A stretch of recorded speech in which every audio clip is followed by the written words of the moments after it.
You don't want to be every time, no. I would like to personally welcome you to Man Hour After Dark. Say that thing. While I bring you the host, Mike, Buck, and Cone. You know who's coming to the stage. Sports talk than what you about to hear right here. I second that. Go. You know that it's us when we talking about sports. Giving you facts on the field to the core. Tune in, we need the support. 1 hour too short, then listen some more. On all your stations, not dropping no music. Stripes like Adidas, but Nike just do it. Down 4 in the 4th, we go for the win. Michael 2 seconds, we taking it in. Buck, Mike, and Combs, you know what's going on. Man, now we're After Dark, no LA, we the big spark. No 4th and inches won't cut you short. Got the best talking, it's all sports. Buzzing more than buzzer beaters. We coming live, all 3 speakers go. And what is up, Man Hour Nation? I be sure to head over to manhourradio.com. Check out the merchandise page, and of course, check out the blog section as well. We got new and improved blog section over there, dropping every day. Blogs are dropping, coming hot and furious. We got Packers blogs, we got Broncos blogs, we got Bills blogs.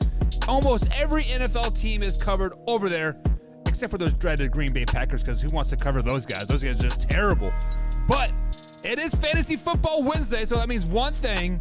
We do have the man, the myth, the legend himself, the football god himself, Mr. Torrey T.A. Anderson. What's up, Torrey? Render the salad unto Caesar. I just heard it on Archer once. I'm going to have to use it. I'm going to have to get that on a t-shirt or something, man. Render the salad to Caesar. That's kind of... Get a picture of me on there with just money raining down on you, like make it rain. There you go. Hey, because that's what we're here to do. We're here to make your fantasy football team make it rain. Yeah, and you know what else we make it rain? Is when you use this product called Manscaped, Torrey. That's exactly who Man Hour is brought to you by. It's brought to you by Manscaped. Promo code Man Hour, save yourself 20% plus free shipping. Torrey, you shave those undergarments, ladies love it. If you're not using Manscaped, you're never going to escape the friend zone. Oh. Manscaped. Take it. That is a great yeah. Manscaped, if you really want to use that as a promo, that's pretty good. Yeah. We'll have to trademark Torrey Anderson 2022. I love it. All right, guys. So this is Fantasy Football Wednesday. Week 1 is upon us, Torrey. So if you guys do not have your roster set and you have some questions, pop them up in the chat here. Let Mr. Torrey Anderson, TA himself, answer those questions that you might have. Sit, start, cut, whoever you want. But Torrey, week 1 is here. This is probably one of the most important weeks because everybody's healthy. CMC should put up about 40 points this week. But let's talk about defense first, Torrey, because, I mean, defense wins championships, and let's just be flat out honest. And the Tennessee defense is probably arguably one of the best defenses out there. But are they a must start this week in fantasy football? Have you looked at who they play this week? If you are not starting the Tennessee Titans and you have them on your roster, you are wrong. They should feast on a basically revamped offense of the New York Giants. I mean, Darius Slayton and Sterling Shepard aren't striking fear into anybody this year. They've lost Evan Engram. You know, they're just not where they should be, the New York Giants, that is. I will say last year, I was like Giants. I was on the Giants bandwagon like, this is the year Daniel Jones takes a step. I had them winning the NFC East. Everything else, they showed me the complete opposite. They have a lot of big ifs on the team if Saquon stays healthy. I mean, Saquon's going to be lucky to make it through this game because that Tennessee defense is so devastating and suffocating. That is going to be the main reason for the success of the Tennessee Titans this year, is going to be the way that defense plays. They are loaded at all 3 levels, and you need to be starting that defense if you have them. If you don't have them, they're available in your league, you better pick them up. Me personally, I hope nobody from my fantasy football league is actually listening to this, because I'm actually going to pick them up because I have the Bills defense. And do I really want to start them against the Rams? Probably not. That's for me this week. So are you saying, like, from a fantasy standpoint, Are you a type of person that drops and picks up a defense like every week? So would you, pick up the Titans this week and then next week, whoever's playing the Giants again, try to get that defense? Or like, how do you play your defense? Again, it depends on the league. So my one league that I'm in, my CBS league that I'm in, I only draft one defense because chances are I'm only going to use the substitute defense a couple times a year. So like this week, I'll risk the transaction. I'll look for a player that's going to probably be inactive on my roster that maybe I took a flyer on in my draft and drop them, hope that they make it. So, and that nobody picks them up. So like for me this week, I picked up Brian Robinson in literally the last round of my draft. I will probably drop him because he's not going to play for 3 to 4 weeks. So is anybody else realistically probably going to pick him up just to stash him on their bench at this point? Probably not. I just grabbed him so nobody else could grab him at that point.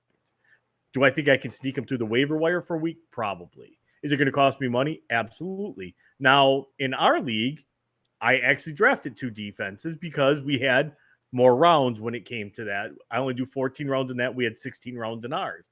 So I actually drafted the Bills and the Packers defense. So I put the Bills on the bench. I put the Packers defense in. Homer pick with that Packers defense there. Yeah, if I'm going to tout a defense and tell them you need to draft them, I better try to draft him in a league I'm in. Right. So if I'm going to talk the talk, I better walk the walk. Exactly. So, are there any other defenses like out there besides the Packers and the Titans that you're kind of eyeballing? Like, hey, this team could possibly get a couple interceptions, a couple punt returns. Like, who is that defense that is kind of flying under people's radar that you can like, hey, pick these guys up? So one that not a lot of people are going to be talking about. And again, it doesn't have to be a week 1 matchup. It doesn't have to be, but if you want a defense that could be sneaky good, it's going to be the Philadelphia Eagles. Okay. There's a lot of expectations on that team. People don't realize how good that defense actually is. They made a lot of really good moves on their defense. They put some key players in, and they play in a weaker division.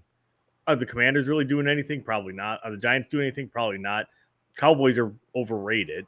So the Philadelphia Eagles actually have 6 games on their roster that are very winnable games that their defense could feast on the opposing team. Okay. I mean, that's half the battle right there as well, is figuring out the schedules and what defenses are where. Yeah. So when you look at defenses, do you look at the opponent as a whole? Like, because like, let's look at the Jets. The Jets have a pretty tough schedule, but I like their defense, what they're doing in real life. But does that ever translate over into the fantasy game? Do you think anybody will pick up a defense like the Jets that do have a semi-tough schedule when they do play the Patriots twice, they play the Bills twice, and they play the the offense twice? All pretty good offenses. Right. And again, something like that, you're probably not picking up I'm going to stash this defense. Probably not. That might be, I don't even know if they play Houston this year. Say they play Houston. Houston's probably not going to be very good. Right. And the Jets, if they're showing something, yeah, I will look at their ranks. I will look at, how many passing yards are they giving up game? What does it look like for, percentage-wise of touchdowns and versus field goals and all that stuff. And again, at that point, it depends on scoring in your league. So my CBS league, your defense could give up 1,000 points, and we don't get penalized for points. Right. The only way you lose points is if you get a shutout, you get 10 points. If you hold them to under 10 points, you get 5 points. So like our defenses don't score a ton. So that's where like I'm kind of on the fence about, do I even pick a defense up? Because do I think that they could intercept Stafford a couple of times? I do. Do I think they'll get to him a couple of times? I do. It's not going to make that big of a difference. Now, do I think they're going to get a pick 6 or a fumble recovery, like a strip sack for a recovery for a touchdown? Probably not. Right. No, at that point, you got to look at how turnover prone is that defense. You're going to want to look at okay, Geno Smith turns the ball over. Whoever's playing the Seahawks this week might be a good defense, a good defense to pick up. At that point, you're playing matchups. Right. So Keegan, it's looking at. Go ahead. Go ahead. I got to say, so Keegan, I do. I was just saying. So you're looking at Marcus Mariota. I think we got some type of lag happening to Tori, so we'll work through it like we always do here. But Keegan has a question here in the chat, Tori. So let's pop it up. Keegan says, ARSB or Cooks this week in PPR. Ard St. Brown, maybe. I'm not for sure who ARSB is. Do you know who ARSB is?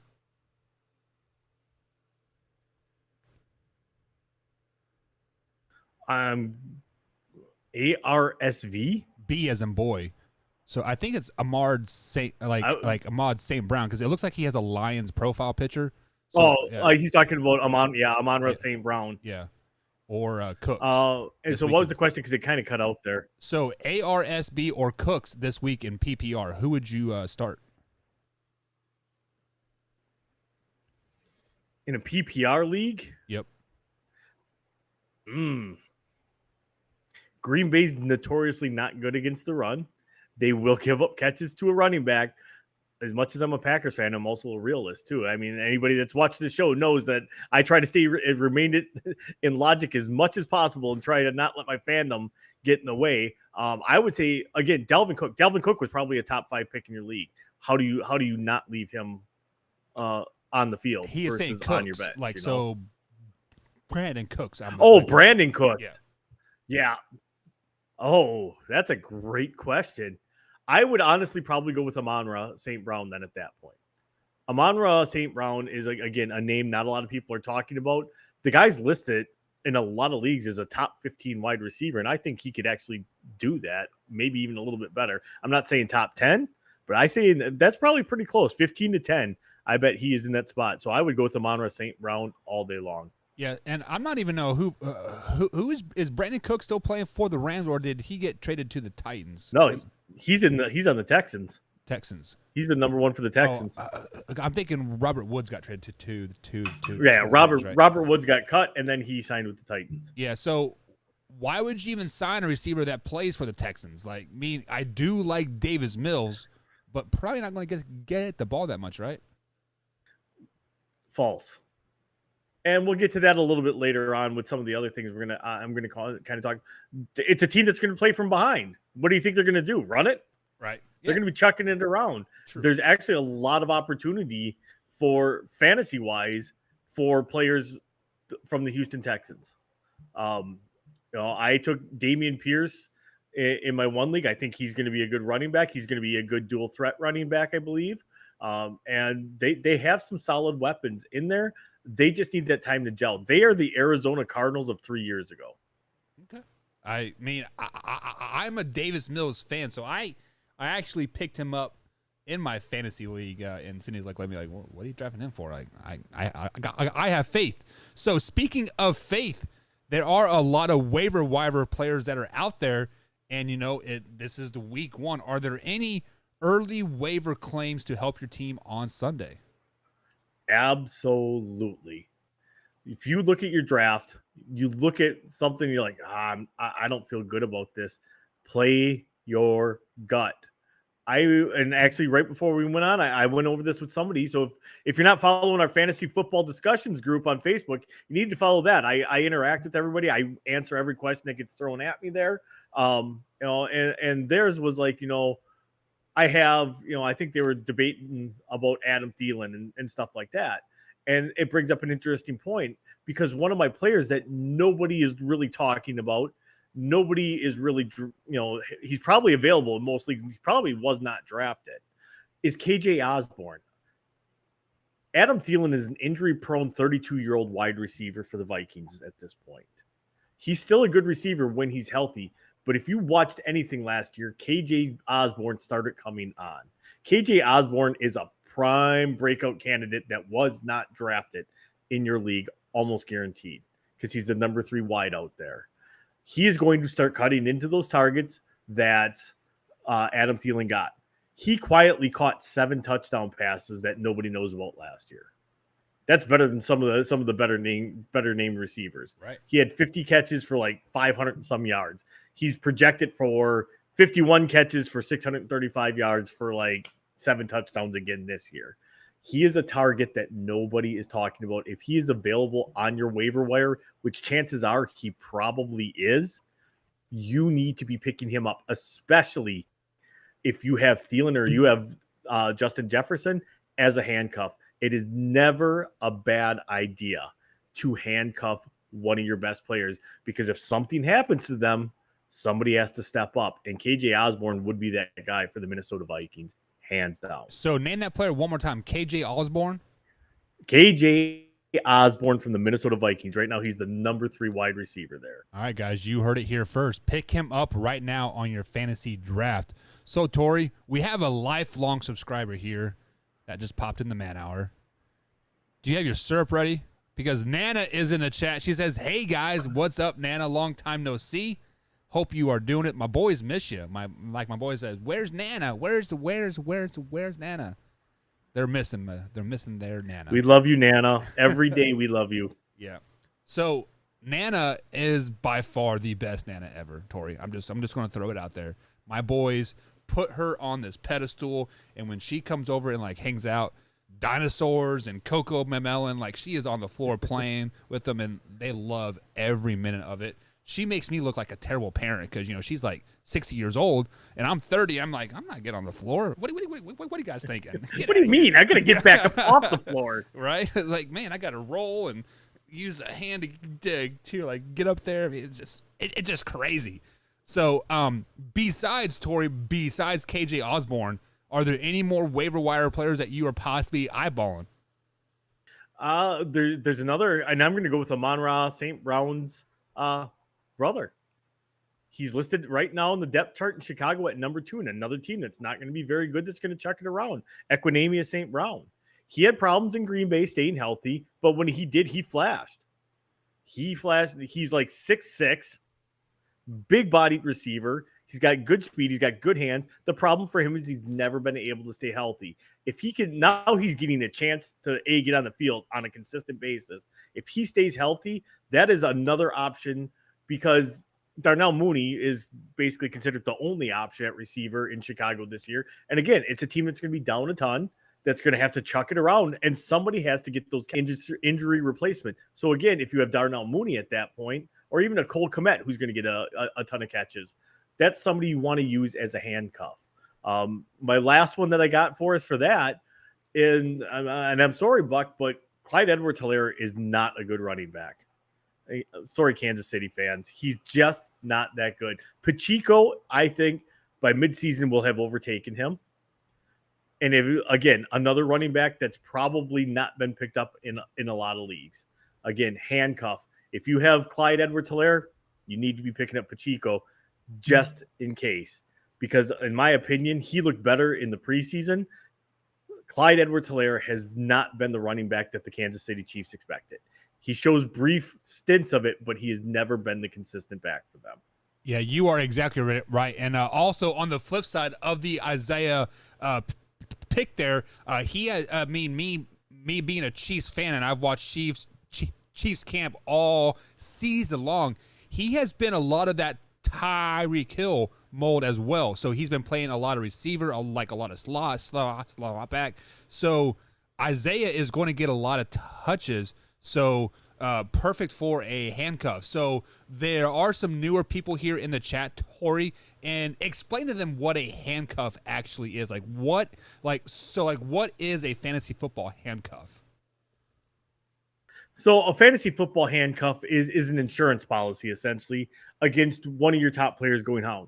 Like if you drafted CMC, you damn well better have gotten Hubbard, because if CMC goes down, guess who becomes the man? That number 2 back. If you have a player that is injury prone or has shown a propensity to get injured and miss a couple of games a year, you need to have that handcuff, because I guarantee you your competitor is already licking their chops, waiting to pounce on that person. And especially if you're behind them in the waiver wire and you're not getting them, you have to have that. So a handcuff is an insurance policy. It is the player that is the backup to the star that has the potential to step up.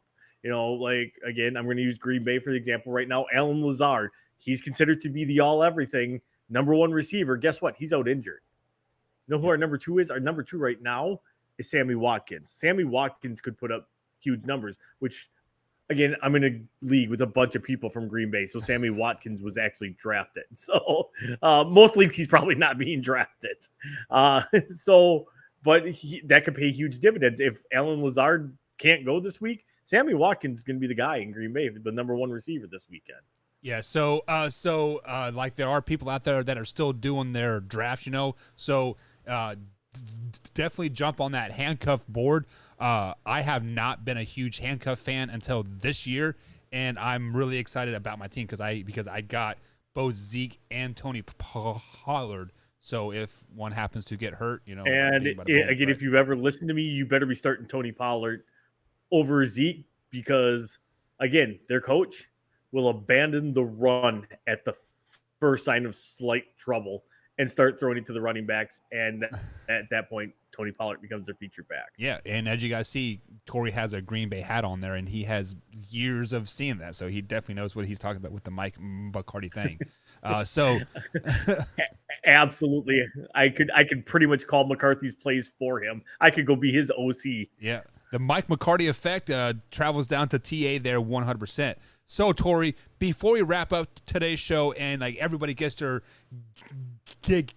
roster set for tomorrow's game, the Rams and the Bills do play tomorrow. So, give me some of the highest scorings or scorers that you think is going to happen out of that game. Again, people are going to call me insane. They're going to call me nuts. However, if you look the way those two defenses play, you have two of the top defenses in the entire league going head-to-head against two high-powered offenses. It's the unstoppable force versus the immovable object. Well, guess what? The unstoppable force and the immovable object, there's usually some room underneath in that middle area, and there's a little position there called the tight end that likes to maneuver around in that area. I right now will go on record as saying that Dawson Knox or Tyler Higbee will be one of the highest scoring fantasy players this week because they are going to be relied upon heavily. This game tomorrow night could be a 43-41 or a 10-7 game. There's going to be no in between with this game. It's going to be a shootout or it's going to be a defensive battle. Either way, I think for both teams, the tight ends are kind of the key to moving the chains and getting down the field. So they're going to see a lot more opportunities because the wide receivers are going to be locked up against some of the best corners in the league across the board. So keep your eye on that matchup. Whoever's on the tight ends, I am a big fan of starting Dawson Knox and Tyler Higbee both. If you're not starting them and you have them on your roster, you need to start them. So let's say I do not have a Knox or Higbee on my team, and I have been offered a trade for Dawson Knox for George Kittle. Do I make that trade? It depends how long the offer stands for. We are going to find out the new identity of the San Francisco 49ers after this week. As you know, anytime there's a quarterback switch, the new favorite target emerges. Right. Whether or not that's going to be George Kittle in this offense, we don't know. If you look at everything from the preseason, it's looking like it's going to be Brandon Ayuk with Trey Lance. It seems like they've got the chemistry. Yep. So at this point, if you have Kittle and somebody is offering you Dawson Knox, yes, I probably pull the trigger, but not till week 2 or 3 until I've seen a couple of weeks of what exactly they're gonna do with their new offense. We know what we're getting with Dawson Knox. We know that Josh and him already have the rapport. It's all about game action for Kittle. Kittle was a Jimmy G guy, but doesn't mean he's going to be a Trey Lance guy. Yeah. I believe that transpired from New England, from being tight end heavy offense, then bringing that to San Francisco. So we'll definitely see how much of the Jimmy G effect has rubbed off on Trey Lance after week 1 and week 2. You are exactly right on that. But we are getting ready to wrap up our Fantasy Wednesday show here. Torrey, do you have any closing thoughts, any great advice besides set your roster and save it? Give me some advice. Again, I mean, those are always solid advices right there that you give. But, big thing is listen to those injury reports, listen to those inactive reports. Depending when your league lineup locks, make sure you have everything in place for your team. There's a lot of times people get scratched right before, and all of a sudden they're inactive when they were everything's pointed that they were going to be active. listen to those and be ready and have your finger on the trigger on your roster to be able to make those switches instead of being that person that, your lineups lock at 5 minutes to kick off and it's now 3 minutes to kick off and you just realize somebody's not playing that's already in your lineup. Always keep an eye on that. All right, guys. So you heard it from the man, the myth, the legend himself, TA over there at @manhour_Tori. Tori, as always, thank you for joining us here on Fantasy Football Wednesday. If you guys have any questions whatsoever, get us on the Facebook group, Fantasy Football Discussion. The link is in the bio. Tori, have a great night. And remember, guys, set those lineups. Bye. Have a great night, guys.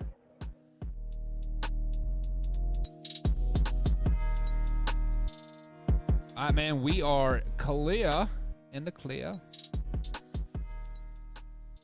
How do you think that went?